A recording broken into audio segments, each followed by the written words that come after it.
vulnerable stage, and why there we are calling most vulnerable is the occurrence of most of the disease to the particular woman age would be more higher. So that is why we are calling more vulnerable at the period. So in India, the average menopausal age is considered to be between 45 to 54.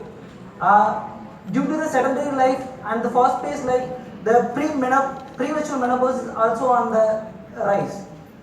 Due to the particular age group, the women who are under the age, they feel more insecurity, and due to their anxiety and hormonal deprivation, they are more prone for the disease occurrence such as osteoarthritis, urinary incontinence, and cardiovascular disease, and several neurological diseases also. And the people and the particular women who are under the menopausal and post-menopausal age are high risk to the particular clinical and disease such as recurrent UTI infection, osteoporosis, coronary heart disease, anxiety, and several neurological diseases like Parkinsonism and related mimic the symptoms like Parkinsonism and Alzheimer's disease also. And the Kroon, he is an eminent scientist. He conducted an RCT in estrogen prevalence study. What he found is while giving the estrogen for the prevention of disease such the higher risk disease at the stage of postmenopausal, he found there is more, the people who are at the postmenopausal stage are more prone and increase the risk of cardiovascular and other cancer phobias. So I am here to raise some specific problem in the particular current version of treatment. That is, currently we are using the hormonal replacement therapy is the only solution for current stage. So whether maybe in the form of long term or short term, sometimes they are using external vaginal products. So it is in the form of hormonal tablets, etc.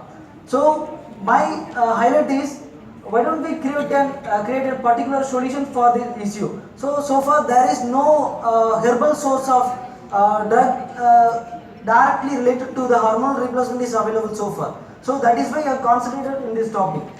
So this is what our sketch of work we did for the past few days in our backend.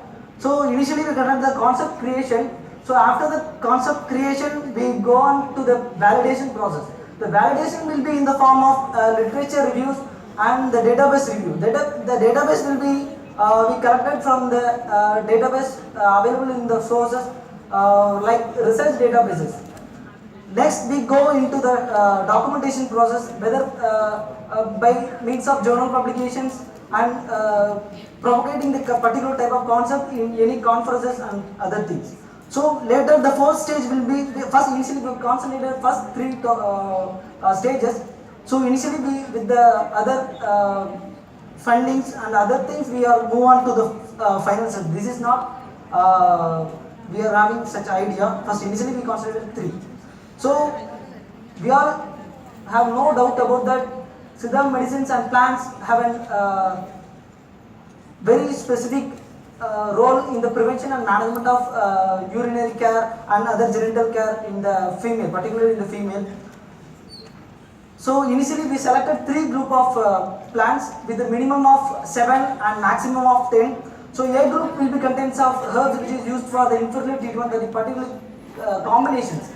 We selected the combinations of herbs, and in second group we selected the herbs with contain the galactogog action, and third group we selected the plant which is particularly used for the emmonogog actions. So after selecting the three groups, we went on the background research regarding the background researches of the particular herbs we selected. So after move on to the background researches, we found there is in third group there is a emmonogog action group, we already said.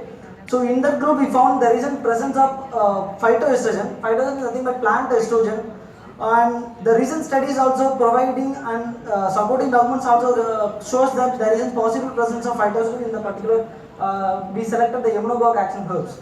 So what I am concluding in that particular here is almost the emmonogog action herbs which is noted in our literature have the possible presence of phytoestrogen.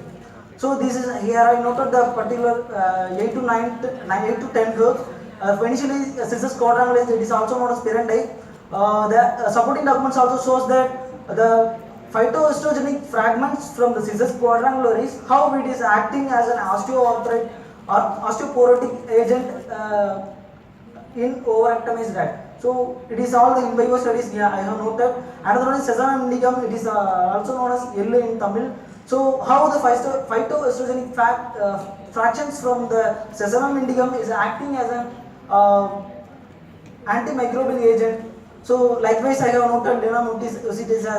So it is also known as Alicivide. We are in diabetes we are also using this Alicivide in many more treatments. So the phytoestrogen fragments from the Alicivide also noted for breast cancer.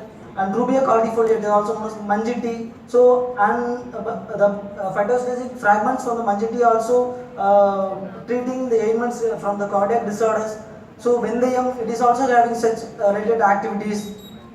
And Nigella sativa, it is also having such estrogenic activities. And Moringa olifera, these are the things we are daily using in our routine in a day-to-day lifestyle.